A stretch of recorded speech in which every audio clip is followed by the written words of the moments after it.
सबको जय मसीह की। परमेश्वर धन्यवाद। और एक बार फिर प्रभु ने हमें मौका दिया आप लोग बीच में आने के लिए। और आज बड़े खुशी का संदेश है, वो ये है, हम सब जानते हैं कि अंतिम समय चल रहा है और प्रभु यीशु मसीह का आगमन नज़दीक है। कभी भी यीशु मसीह आ सकते हैं। तो क्या प्रिय मसीह भाई बहनों, कि यदि अंतिम समय हम पड़ाव में हैं, तो क्या इसमें हमारी कोई तैयारी है या नहीं है, ये जानना बहुत ज़रूरी है। लोग कहते हैं हम तैयार हैं, तैयार हैं, तैयार हैं, पर कैसे तैयार हैं? आप देखिए, विचार कीजिए, कैसे तैयार हैं, क्या तैयारी है आपकी। कई लोग यीशु मसीह को स्वीकार करने के बाद चर्च आते हैं, और बहुत से मसीह ऐसे हैं भाई बहन कि चर्च आते हैं, चर्च तक सीमित है, उसके बाद वो चले जाते हैं। चर्च तक जब तक अंदर रहेंगे तो हालेलुया आमीन, हालेलुया आमीन, हालेलुया आमीन करते रहेंगे, और उसके बाद में जो है वचन सुनेंगे, और यही सुना, यहीं पर बैठे वो फिर आगे बाहर निकलते ही जो है अपनी बातें करने लगते हैं। कई चर्चों में ऐसा होता है, कई जगह सभाओं में ऐसा होता है कि लोग जब तक हैं तब तक वो सुनते हैं, उसके बाद बाहर निकलते अपनी बातें करते हैं, घर में व्यस्त रहते हैं, अपने काम में व्यस्त रहते हैं। तैयारी किस चीज़ की है? आप अपने जीवन को देखिए कि मैं मसीह के लिए तैयार हूँ या नहीं है। यीशु मसीह ने कहा था, जागते रहो और प्रार्थना करते रहो। लोग इस वचन को बड़े हल्के में लेते हैं, बहुत ज़्यादा हल्के में लेते हैं, सोचते हैं कि छोटा सा शब्द। ये छोटा शब्द नहीं है, ये स्वर्ग के दरवाजे खोलने वाला शब्द है। ये आपके लिए स्वर्ग का दरवाज़ा खोल सकता है।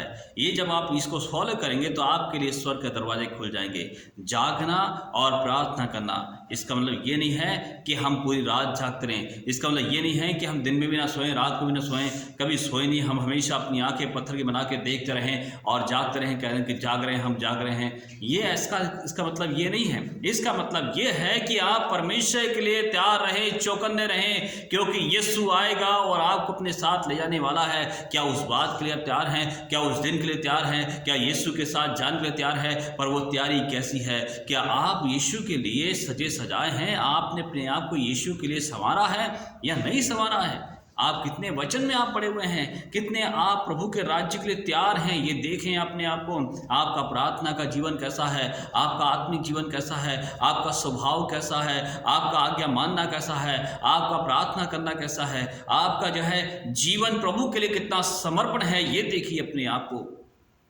हम अपने परिवार के लिए समर्पण होते हैं, अपने रिश्तेदारों के लिए समर्पण होते हैं, अपने सगे संबंधियों के लिए समर्पण होते हैं, अपने दोस्तों के लिए समर्पण होते हैं। क्या आपने यीशु मसीह के लिए अपने आप को समर्पण किया है? क्या आपने यीशु मसीह के लिए अपने आप को सौंप दिया है? क्या आप यीशु मसीह के अनुयायी होकर, यीशु मसीह के लिए आज्ञाकारी बनकर आप प्रभु के राज्य के लिए बढ़ रहे हैं? अगर नहीं बढ़ रहे हैं तो हमें प्रयास करना है, हमें आगे बढ़ना है, क्योंकि यीशु आएगा और अपने लोग अपने साथ ले आए। तो आपकी गिनती उसके लोगों में है या नहीं है, ये देखिए, आप जांचिए अपने आप को, क्योंकि बाइबल कहती है कि जागते रहो और प्रार्थना करते रहो। मैं एक आयत आपके सामने पढ़ना चाहता हूँ, मत्ती किताब उसका 24 अध्याय और वाक्य 36 में लिखा है, उस दिन या उस घड़ी के विषय में कोई नहीं जानता, कोई भी नहीं जानता, ना तो स्वर्गदूत ना ही पुत्र, केवल पिता जानता है। मनुष्य के पुत्र का आना ठीक नूह के दिनों के समान होगा, क्योंकि जल प्रलय के दिनों में पूर्व दिनों में जिस प्रकार नूह के जहाज में प्रवेश करने के दिन तक लोग खाते पीते रहे, उसमें विवाह शादियां होती रहीं, और जब तक जल प्रलय उनको बहा न ले गया वे समझ ना सके, उसी प्रकार मनुष्य के पुत्र का भी आना होगा। उस समय दो मनुष्य खेत में होंगे, एक ले लिया जाएगा, दूसरा छोड़ दिया जाएगा। दो स्त्रियां चक्की पीसती होंगी, एक ले ली जाएगी, दूसरी छोड़ दी जाएगी। इसे जागते रहो, क्योंकि तुम नहीं जानते कि तुम्हारा प्रभु किस दिन आ जाएगा। परंतु ये निश्चय जानो कि यदि घर का स्वामी को पता होता कि चोर रात के समय आएगा, तो वो जागता रहता और अपने घर में सेंध अर्थात चोरी लगने देता। इस कारण तुम भी तैयार हो, मनुष्य का पुत्र उसी घड़ी आएगा जबकि तुम सोचते भी ना थे। इसलिए ध्यान रखो, हमारी क्या तैयारी है। अगर हम तैयार होंगे तो हम कभी भी जो है इस संसार में नहीं रहेंगे, हम चोरी होने नहीं देंगे, हम प्रभु के साथ चले जाएंगे। प्रभु यीशु मसीह आएगा। आज भी लोग सोचते हैं, अरे ऐसा नहीं है, ऐसा नहीं है, नहीं आएगा, पता नहीं कब आएगा, आएगा नहीं आएगा, पता नहीं आएगा या नहीं आएगा। आज भी लोग सोचते हैं, खाते हैं, पीते हैं, शराब पी रहे हैं, अपना कुछ और खा रहे हैं, है नहीं, और ज़िंदगी बड़ी ऐश आराम से जी रहे हैं, पाप में जी रहे हैं, उन्हें जो अच्छा लग रहा है वो कर रहे हैं, और सोचते हैं खा लो पी लो ऐश कर लो, एक दिन तो मर ही जाना है। हालेलुया। लेकिन याद रखें, खुदाबंद यीशु मसीह आएगा और वो अपने लोग अपने साथ ले जाएगा।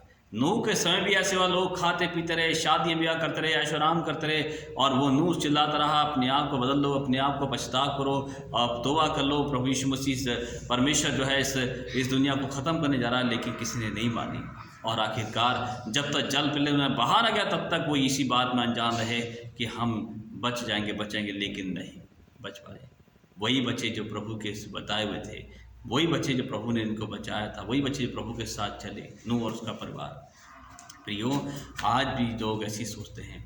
अपनी तैयारी कीजिए, जागते रहिए, प्रार्थना करते रहिए, और ज़्यादा बढ़ते जाइए प्रभु में, और ज़्यादा प्रभु में आत्मिक उन्माद में बढ़ते जाइए, प्रभु की आत्मिक सेवा करते आइए, अपने दानों वरदानों से प्रभु के भरते जाइए, और परमेश्वर के उन फलों को प्राप्त करके प्रभु के राज्य के लिए तैयारी कीजिए, अच्छे काम कीजिए, प्रभु की आज्ञा मानिए।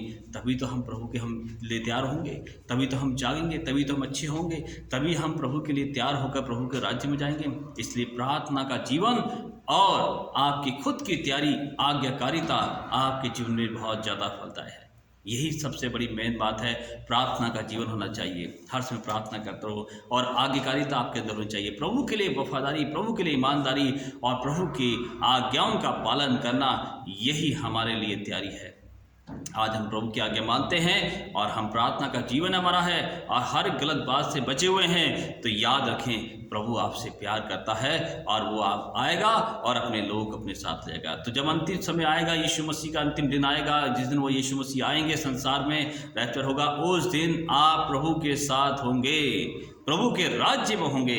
इसलिए तैयारी करें प्रभु के लिए, और उसके राज्य में जाने के लिए तैयार हो जाएं, क्योंकि प्रभु आपको एक दिन लेने आएगा। प्रभु परमेश्वर महान है, अद्भुत कार्य करने वाला ईश्वर है, वो आपसे प्यार करता है। इसलिए जागते रहें। और ये संदेश बहुत कीमती संदेश है आज के समय को देखते हुए, कि आपकी तैयारी बहुत ज़रूरी है, आपका प्रभु के लिए समर्पण बहुत ज़रूरी है, आपका आज्ञाकारिता होना बहुत ज़रूरी है, और आपका प्रार्थना का जीवन होना बहुत ज़रूरी है प्रभु के राज्य में जाने के लिए। प्रभु इस वचन द्वारा आपको बहुत आशीष दे। आमीन।